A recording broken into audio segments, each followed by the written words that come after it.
Jaya Jaya Sri Chaitanya Jaya Nityananda. Jaya Jaya Sri Chaitanya Jaya Nityananda. Jaya Advaita Chandra Jaya Gaur Bhakta Vrinda. Jaya Advaita Chandra Jaya Gaur Bhakta Vrinda. Jaya Jaya Sri Chaitanya Jaya Nityananda. Jaya Jaya Sri Chaitanya Jaya Nityananda. Jaya Advaita Chandra Jaya Gaur Bhakta Vrinda. Jaya Advaita Chandra Jaya Gaur Bhakta Vrinda. Premanande Hari Hari Bol. Okay. Thank you for that. Have you found out how to play those drums without tearing up your hands, or you just? More or less. The main thing is if I practice regularly, then you get calluses. Yeah, Arjuna Padi, he was saying something because he learned like the whole science from Babu. He was saying something like, yeah, it like conditions your hands to not break, something like that. Yeah. It like makes them more. Sounds good. Suitable. And also you don't have to hit the drum as hard, so just let's do it. Nice lightness. We need your drumming as much as possible. Could you do me a favor and pull those? Yeah. Okay. Hare Krishna.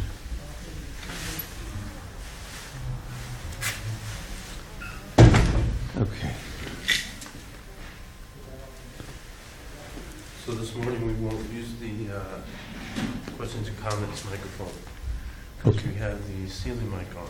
Okay. And we won't use it. That's, I think there's an interference between the two. All right. If need be, I can repeat. I guess I don't have to repeat it because it picks it up, huh? Yeah, it'll pick it up. All right, good.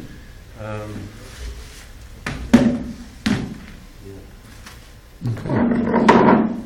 Soon we're going to consider testing this without that microphone too. Really? Not today. Okay.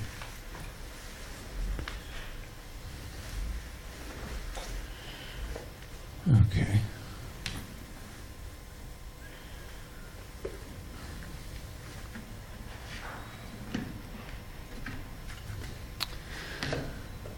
So on this 20th day of March, Gaur Purnima Day, we're speaking from the Sri Chaitanya Charitamrita by Srila Krishnadas Kaviraj, translation and commentary by His Divine Grace A.C. Bhaktivedanta Swami Prabhupada.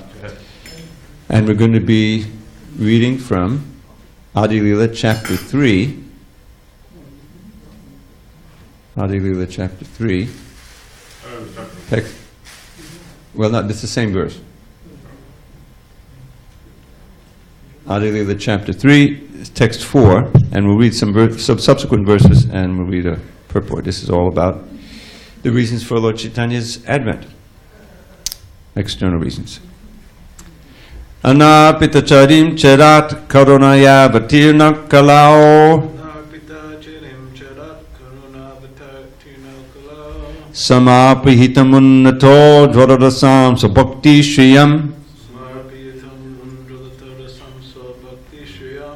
Hari Purata Sundara Dutikadamba Sandipita Sada Vidya Kandare Spurutu Vakshachi Nandana.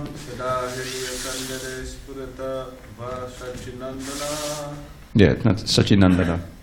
It's Sachi Nandana. Sachi Nandana. Yeah, everything has to be, all the diacritics have to be observed. Get this meter right. Anapita charim cherat karunaya vatirna kalao samapihitam unnato dvaradasam svabhakti shriyam Hari Purata Sundara Dutikadamba Sandipita Sada Vidya Kandare Spurutu Vakshachi Nandana. Anapita charim cherat karunaya vatirna kalau. Samapihitamunnato dvaradasam sabhakti shriyam. Hari purata sundara jutikadamba sandipita. Sada vidya kandare spuratu vakshachi nandana. Go ahead. Anapita charim cherat karunaya vatirna kalau. Samapihitamunnato dvaradasam sabhakti shriyam. Hari purata sundara jutikadamba sandipita. Sada vidya kandare spuratu vakshachi nandana.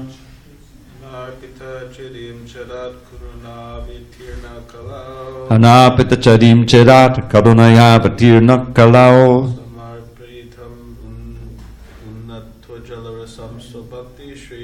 Samapihitamunnato dvaradasam sabhakti shriyam. Hari purata sundara jutikadamba sandipita. Sada vidya kandare spuratu vakshachi nandana. I'm just going to read the translation. So this verse is, this is I mentioned where it's from. It's from the Vidagdha Madhava. The second verse is part of the Mangalacharan for the Rupa Goswami's first play. May the Supreme Lord, who is known as the son of Shrimati Shachi Devi, be transcendently situated in the innermost core of your heart, resplendent with the radiance of molten gold. He has descended in the age of Kali by his causeless mercy to bestow what no incarnation has ever offered before, the most elevated mellow of devotional service, the mellow of conjugal love. So this verse is entitled The External Reasons for the Appearance of Chaitanya Mahaprabhu. So we're going to read some subsequent verses and we'll read a purport. Lord Krishna, the son of the king of Braj, is the Supreme Lord. He eternally enjoys transcendental pastimes in his eternal abode Goloka, which includes Brajadham. Once in a day of Brahma, he descends to this world to manifest his transcendental pastimes. We were discussing that last night. That's once every 8,640,000,000 years. We know that there are 4 ages or yugas, namely Satya, Treta, Dwapara, and Kali. These 4 together constitute one Divya Yuga. 71 Divya Yugas constitute one Manvantara. There are 14 Manvantaras in one day of Brahma. The present Manu, who is the 7th, is called Vaivasvata Manu. 27 Divya Yugas of his age have now passed. At the end of the Dwapara Yuga of the 28th Divya Yuga, Lord Krishna appears. At the end of the Dwapara Yuga of the 28th Divya Yuga, Lord Krishna appears on earth with the full paraphernalia of his eternal Brajadham. Servitude, friendship, parental affection, and conjugal love are the 4 transcendental mellows or rasas. By the devotees who cherish these 4 mellows, Lord Krishna is subdued. Absorbed in such transcendental love, Lord Krishna enjoys in Braj with his devoted servants, friends, parents, and conjugal lovers. Lord Krishna enjoys his transcendental pastimes as long as he wishes, and then he disappears. After disappearing, however, he thinks thus. Can we go back there and make sure the kitchen door is closed? Thanks. Krishna's thinking, for a long time I have not bestowed unalloyed loving service to me upon the inhabitants of the world. Without such loving attachment, the existence of the material world is useless. Everywhere in the world people worship me according to scriptural injunctions. But simply by following such regulative principles, one cannot attain the loving sentiments of the devotees in Brajabhumi. Knowing my opulences, the whole world looks upon me with awe and veneration. But devotion made feeble by such reverence does not attract me. By performing such regulated devotional service in awe and veneration, one may go to Vaikuntha and attain the 4 kinds of liberation. They are Sarshti, achieving opulence equal to the Lord; Sarupya, having the same form; Samipya, living as a personal associate; and Salokya living on the Vaikuntha planet. But devotee never accepts Sayujya. Why is that? Why doesn't he take Sayujya? No service. Back nose. No service. Yeah, because you merge into the form of the Lord, and it's abominable. It's worse than hell. Krishna says, I shall personally inaugurate the religion of the age, Nam Sankirtan, the congregational chanting of the holy name. I shall make the world dance in ecstasy, realizing the four mellows of loving devotional service. I shall accept the role of a devotee, and I shall teach devotional service by practicing it myself. Unless one practices devotional service, he cannot teach it to others. This conclusion is indeed confirmed throughout the Bhagavad Gita and the Bhagavatam. So then he gives a few verses from Bhagavad Gita describing the advent of Krishna. Yada, we can all chant together. Yada yada hi dharmasya glani bhavati bharata abhyutanam adharmasya tadatmanam sujamyaham. Whenever and wherever there is decline in religious practice or descendant of Bharat, and a predominant rise of irreligion, at that time I descend myself. Paritranaya sadhunam vinashaya chadushkritam dharma sangstapanartaya sambhavami yuge yuge. To deliver the pious and to annihilate the miscreants, as well as to re-establish the principles of religion, I myself appear millennium after millennium. Then he quotes a verse from the later verse from the fourth chapter. Utsi deyu ime loka nakuryam karma chedaham sankarasa chakarta asyam upahanyami mapaja. Krishna says, if I didn't show the proper principles of religion, all these worlds would fall into ruin. I would be the cause of unwanted population and would spoil all these living beings.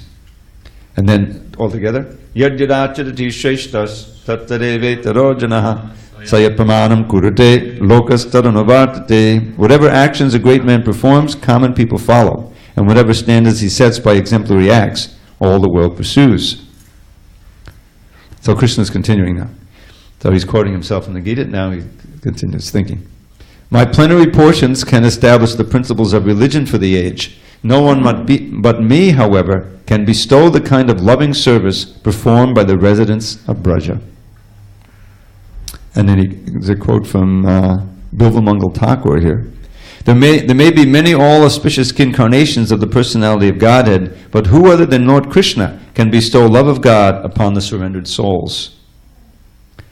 Therefore, says Krishna, in the company of my devotees I shall appear on earth and perform various colorful pastimes. Thinking thus, the personality of Godhead, Sri Krishna, descended at Nadia early in the age of Kali. Thus the lion-like Lord Chaitanya has appeared in Navadvip. He has the shoulders of a lion, the powers of a lion, and the loud voice of a lion. May that lion be seated in the core of the heart of every living being. Thus with his resounding roar, may he drive away one's elephantine vices. It's a blessing. In his early pastimes, he's known as Vishrambar because he floods the world with the nectar of devotion and thus saves the living beings. And in his later pastimes, he's known as Lord Sri Krishna Chaitanya. He blesses the whole world by teaching about the name and fame of Lord Krishna. Knowing him to be the incarnation of Kali Yuga, Garga Muni, during the naming ceremony of Krishna, predicted his appearance. And then there's a quote from the Bhagavatam 10.8.13. This boy, Krishna, has three other colors, white, red, and yellow, as he appears in different ages. Now he has appeared in a transcendental blackish color. White, red, and yellow, these are the three bodily lustres that the Lord, the husband of the goddess of fortune, assumes in the ages of Satya, Treta, and Kali, respectively. Now, in the Dwapara Yuga, the Lord had descended in a blackish hue. This is the essence of the statements in the Puranas and other Vedic literatures with reference to the context. And then there's another quote later on. Oh, then, here. So then there's this question, the quote from the 11th canto in the discussion with the 9 Yogendras and the different avatars. This is spoken by Karabhajana Muni. In the Dwapara Yuga, the Lord appears in a blackish hue. He is dressed in yellow. He holds his own weapons, and he's decorated with the Kaustubha jewel and marks of Shivats. This is how his symptoms are described. The religious practice for the age of Kali is to broadcast the glories of the holy name. Only for this purpose has the Lord, in a yellow color, descended as Lord Chaitanya. Okay, I'm going to read this purport. In this age of Kali, the practical system of religion for everyone is the chanting of the name of Godhead. This was introduced in this age by Lord Chaitanya. Bhakti Yoga actually begins with the chanting of the holy name, as confirmed by Madhvacharya in his commentary on the Mundaka Upanishad. He quotes this verse from the Narayan Samhita. Dvapariya jana Vishnu pancharatrais tu kevalai kalau tu nama matrena pujate Bhagavan Hari. In Dwapara Yuga, people should worship Vishnu only by the regulative principles of the Narada Pancharatra and other such authorized books. So that's a lot of deity worship instruction. In the age of Kali, however, people should simply chant the holy names of the Supreme Personality of Godhead. Close quote. The Harekrishna mantra is specifically mentioned in many Upanishads, such as the Kali Santarana Upanishad, where it is said, we can all chant at least the first verse here, Hare Krishna, Krishna Krishna, Hare Hare, Hare Rama, Rama Rama, Hare Hare. Iti Shodashakam Nam Kali Kalmashanashanam, Natak Parataropaya, Salva Vedeshu Drishyate.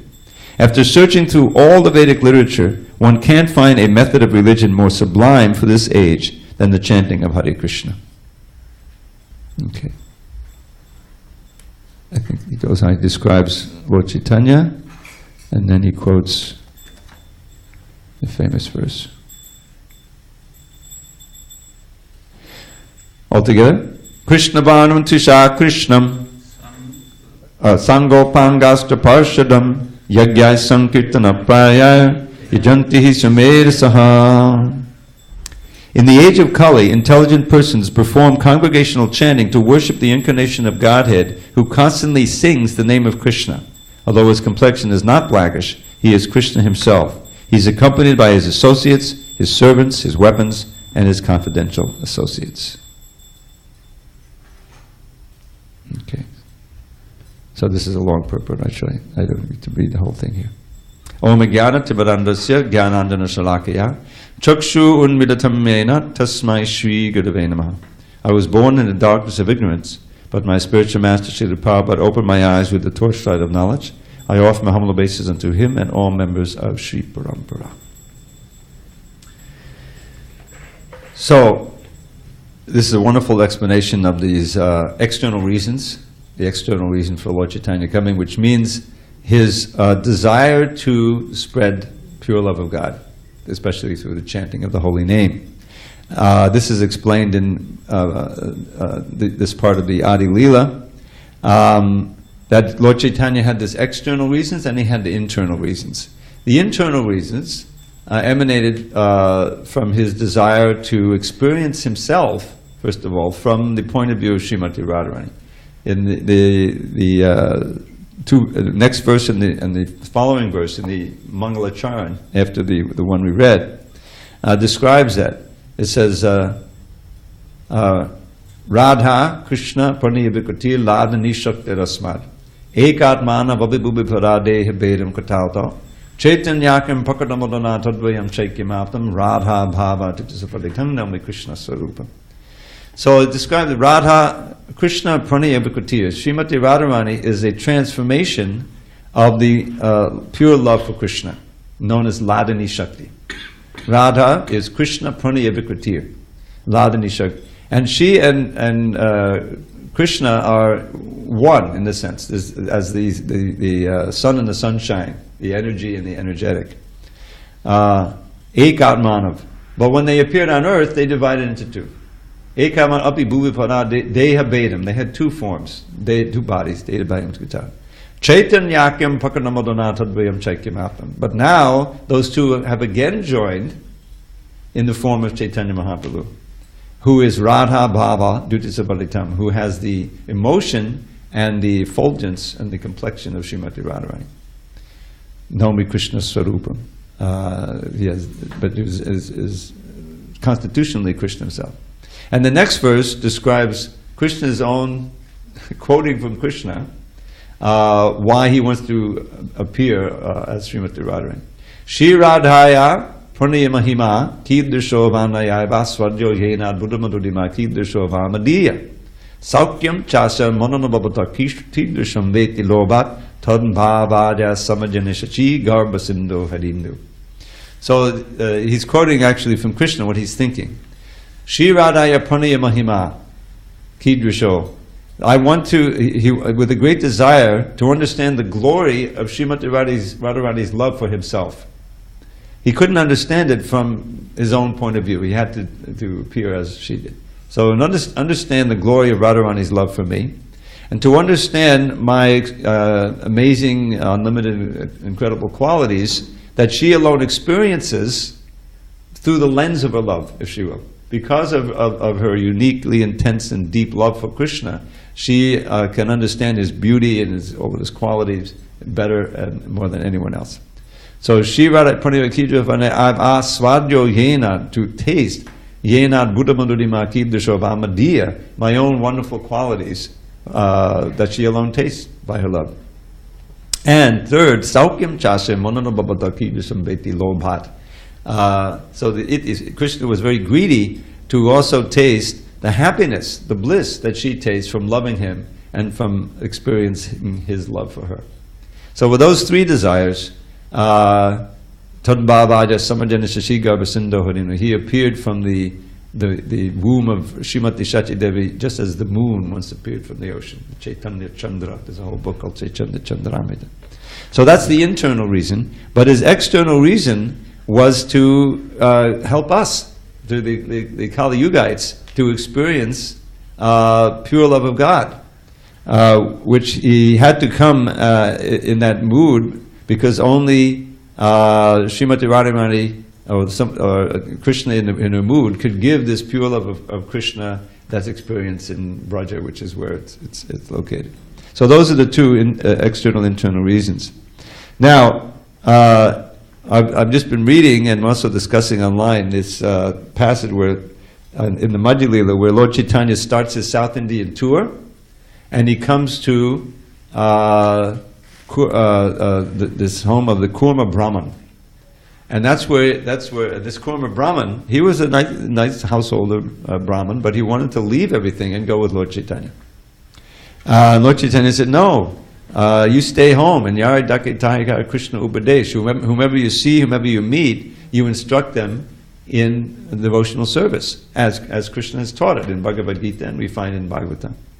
And this way, by my order, you become a guru, and you deliver all this land." And so this it's explained there in the text of the Chaitanya Charitamrita, that this was Lord Chaitanya's mode of preaching. Wherever he went in his tour of South India, he went to so many villages, so many places, and he instructed them, stay where you are, and chant Hare Krishna purely, and preach it to your friends and family, and instruct whoever you meet. Don't do anything radical. No need to leave your household and disrupt everything like that. So that's a very important instruction. It means that because Kurma wanted to leave because he thought he was too entangled and it was going to impede his devotional service. But Lord Chaitanya is saying, no, if you actually become a preacher, if you absorb yourself in chanting pure holy name, and preaching the holy name, and preaching the teachings that I'm giving, you'll be protected from any material influence. And you'll be just as transcendental as anything. And we saw in Lord Chaitanya's own Leela, he had so many householder disciples, and they were at a very, very high level of devotion. Ramananda Roy was a household, but he was practically his most intimate associate in Puri. And so many others achieved perfection in that way. So that's really the central teaching of the Hare Krishna movement, just scientific Krishna consciousness, is that Krishna consciousness can spread all over the world if people take up the banner of chanting Hare Krishna and preaching to others. Otherwise, if you try to go the Bhajananandi route from our position, it's very, very difficult, and you can get into the Sahajiya mode, which is what Srila Prabhupada warns against there. So Lord Chaitanya came, one of his main reasons was for us, because here we are in the Kali Yuga, and the Kali Yuga, in this, we cited this verse, or this verse is quoted, Krishna Varnam Trisha Krishnam, This is describing the different avatars that are coming, and he gets to the Kali Yuga. And that's description of the avatar of the age, Krishna Varnam. So this verse, of course, has been highly analyzed by our acharyas. And it means various things, but one of the things it means is he's always speaking about Krishna and chanting the syllables Krishna, Krishna, Krishna. Trisha Akrishnam, but his complexion is not blackish like Krishna's, but rather golden. Saanga Upanga Astra Parshadam, he comes with his intimate limbs, like both Nityananda and Advaita and Srivas and Gadara. And Upa-angas, the little wider circle of devotees who are also very intimate and beloved of Lord Chaitanya. Astra, his weapons, which are the names, the holy names, to destroy not the demons, because we're all demons here, but our demonic tendencies, as shown by Jagai Madai. Became completely saintly after being totally demoniac. And Parshadam. Parshadam means his eternal associates. And what is he doing? Yagya Sankitana Praya Jantihi Sumedasa. Those who are intelligent in this age, Sumedasa, will worship this incarnation by performing the Sankirtan Jagat, the sacrifice of congregational chanting, which is nothing but happiness. In other words, it's very severe austerities and renunciation. It's characterized by chanting and dancing and feasting. And if one surrenders to it, then you can attain the highest blessing. So a few verses after that verse, when the devotee, I think Karabhajana Muni is mentioned as describing, he's praising this Kali Yuga. We read at the beginning how rare it is for Krishna to come once every 8 billion years or so, more than 8 billion years. So when Krishna comes in the Dwapara Yuga, the following Kali Yuga, then he comes as Lord Chaitanya. So just see how fortunate we are, this particular Kali Yuga. So it's said there, Kaling Sabhaji Antyaya, those who are Aryans and Gunagya Sarabhagana and can understand the essence of things, they worship this Kali Yuga. Because Yatra Sankirtana Naiva Sarva Swarta Bilabhyate. That simply by congregational chanting of the holy name, all of one's swartas, the real goal of the soul, the real need of the soul is bestowed. So this always reminds me of that famous line in the Bible that the last will be first and the first will be last. So in one sense, Kali Yuga, which we know is such a disturbing age, and as we learned from the Bhagavatam, you don't live very long, you're always disturbed, you're misguided, unlucky, lazy in the matter of spiritual life. But there's this one very good quality. What's that verse? We can all chant together. Kala doshe nirerajan astiyeko mahan guna kirtanadeva krishnasya mukta sangam padam bhaje. The 12th canto was filled with all kinds of descriptions of the evils of this age.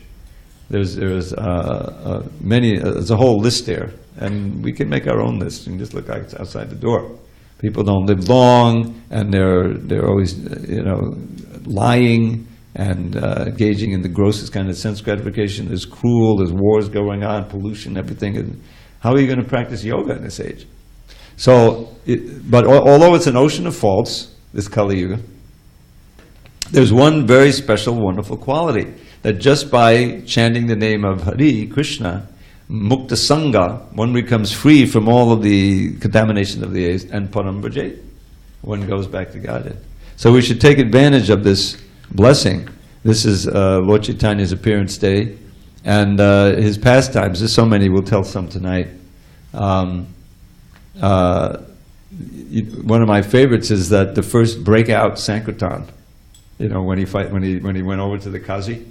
So in Nadia, he was a revolutionary. Lord Chaitanya was a revolutionary, meaning that he was completely taking what do you call it, a big hammer to this edifice of false prestige and caste consciousness that was developing even then and is even stronger today, and that is the Smarta Brahmins. And the restriction, especially it manifested restriction on what they thought was emotional chanting and was going to wreck everything. The first complainants when they started doing Harinam were the Hindus, were the strict Smarta Brahmins who was seeing this as, especially because it was open to everybody, was a threat. And so they're the ones who complained to the Muslims that this Nimai Pandit is, causing great disturbance here. So the Qazi took it seriously, and he started trying to suppress the kirtan, and he went and broke the Mridanga drum. Did you go to Shiva's place to break the Mridanga drum? I don't know if he broke it there. But Shiva Sangan, yeah. So when Lord Chaitanya heard about this, he became furious and said, okay, we'll show the Qazi. And so he ordered everybody to come out at night with a torch, and they're going to have a big kirtan in the street. This was the first big street kirtan. Otherwise, he had kept it hidden mostly in Srivasangan. And there's a famous story of that Brahmin who wanted to get in to see Lord Chaitanya's dancing and wouldn't let him in. And he cursed Lord Chaitanya not to have any opulence. So they brought it all out, and it's the description of Chaitanya Bhagavat is just amazing. It goes on and on. Everybody, the women, the children, the old men, they're all in complete ecstasy. And the Qazi is worried, so he sends out his men to try to suppress them. But the people are not even afraid of them anymore. They're just on such a transcendental platform, and they realize there's thousands and thousands and thousands of Hindus, chanting. So they couldn't do anything. And finally, they get to the Qazi's house. There was the Chaitanya Bhagavat. They just start destroying the house. In the CC, the Lord Chaitanya stops them, and it describes the conversation in more detail. So the Qazi, it turns out there was some familiar relationship through Nilambar Chakrabarti or something. So anyway, the upshot is that the Qazi confessed to the Lord that after he broke the drum, he had a dream. And in the dream, this lion came and sat on his chest and warned him not to do it again. Otherwise, he'd tear him apart. And he still had the marks on his chest of Nrsingadev appearing in his dream. So, Lord Chaitanya actually made a devotee out of the Qazi, and he got him to vow that, I heard this when I first went to Mayapur, that Sankirtan, Harinam Sankirtan in Navadvip will never be suppressed again, throughout the ages. And then you go on Harinam, down the streets of Navadvip. So that's held true. And Lord Chaitanya showed the amazing ability to convert anybody. I mean, he had some Buddhists who he converted, some out-and-out Muslims. They became the Patan Vaishnavas. And Sarvabhauma Bhattacharya and Prakashananda Saraswati. So Prakashananda had thousands and thousands of disciples. He was a dyed-in-the-wool Mayavadi. But Lord Chaitanya had this meeting with him. It's described in Adi Lila chapter 7. Through his mystical power, first he impressed them by glowing, and they said, "Oh, you must be an Orion." And in this way, they actually honored him correctly, although he wouldn't have to say he's Orion. And then he explained the Vedanta Sutras, and I think at that time he explained the Atmarama verse also. I know he did the Sarvabhauma and the Sanatan, but they gave up their allegiance to Shankaracharya, and they all became Vaishnavas. Thousands of Vaishnavas in Benares. And Sarvabhauma, I just read that chapter. That's another one that he converted. And it's amazing. You convert these leaders and all their followers, the people who they influence have over. They become Lord Chaitanya's followers. So in this way, he spread the Sankirtan movement. And of course, on his birth, there's so many wonderful childhood pastimes. We don't have time to go through them. But just when he appeared, he chose to do so on this full moon night where there was an eclipse. And the tradition is, when the eclipse happens, then everybody's chanting the holy name. I think they bathe in the Ganges if they're nearby and chanting them. So he came with the holy name, and he would cry until the ladies would chant Hari Bol and chant the holy name, then he would stop crying. So in this way, he's preaching even from the bassinet. And one of my favorite pastimes is when he's, his father was a very Paka Brahmin, Vaishnav. And so when a pilgrim came, Brahmin pilgrim came, he invited him in, yes, stay, do what you want, And so he wanted to cook. And so he started preparing his offering, cooking some rice, they gave him all opportunity, whatever you want. So he's offering the boga on the altar there, and little Nimai comes in, runs in, and starts eating from the plate. And Jagannath, Mishra, is very angry. and wants to chastise him, and Nima is running all over the place, and the Brahmin says, no, he's just a boy, he's just a little child, he doesn't know the difference, no problem. Today, Krishna didn't want me to eat rice, I'll just give you some fruit or something. So Jagannath Mishra, he prayed, please, the boy, it ruined the offering, just cook again, we'll make everything. So it was getting a little late, but he said, okay. So he cooks again, and meanwhile they're holding the boy, in another room and everything. And, when he's making the offering, they got a little inattentive, he ran again, ate the offering. Says, you ruined the offering again. This time Jagannath was really angry, wanted to chastise him. Well, I think he got very depressed, And Vishwarup came, Lord Chaitanya's older brother, he's a little older. And by this time it's 11:30 at night already. The Brahmana says, it's too late. He says, no, please, it will be our great offense unless you do it, He says, okay, So this time they locked the room and they guarded it. But by the time he was done, everyone had fallen asleep by Lord Chaitanya's influence. And so he snuck out and came, and then he revealed that, look, you've been praying to me to eat the offering, and then he showed that he's actually Krishna. And Brahman was just in complete ecstasy, But Lord Chaitanya told him that don't tell anybody, or I'll annihilate you. Don't reveal this. So he didn't, but he stayed there, he stopped his pilgrimage, and he just wouldn't. It's a very sweet pastime. And there's so many of these childhood pastimes. There's one where he's sitting in his courtyard somewhere, and or out on the path, and they dressed him very opulently. Had some nice jewels and things like that. So a couple of thieves came. They wouldn't hurt the child by anything, but they thought they'd just take him away and take his jewels and then let him go. So they put him on the shoulder and they started going. But by Lord Chaitanya's influence, they went all the way back and they ended up in front of his own house. He says, oh my God, we're in front of the house. And meanwhile, everyone was looking for him. So put him down and ran off. Anyway, there's a bunch of stories like that. And with his mother, he defeated Mayavad by acting like a Mayavadi. He sat down and he started eating earth.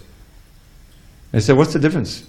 The sweetmeats is made of earth, and this clay is made of earth. I can eat either one. And she says, no. Everything has its own function according to the way it's been created by the Lord. And the earth that has been turned into a sweetmeat is very nourishing, but you eat the clay and you're going to get sick. She says, okay, mother, I'll never eat clay. This is because the Mayavad is it's all one. There's a oneness to everything, but it has a different quality according to its different use according to how it's been intended. So anyway, in this way, he's preaching from his very childhood. So the curtain's going to open. Any discussion for a few minutes? We'll explore more of these themes tonight. Okay. Gaur, yes, Prabhu. Go ahead. I was just curious, speaking about childhood pastimes. Could you speak a little bit on the pastimes with the snake? The snake? Yes.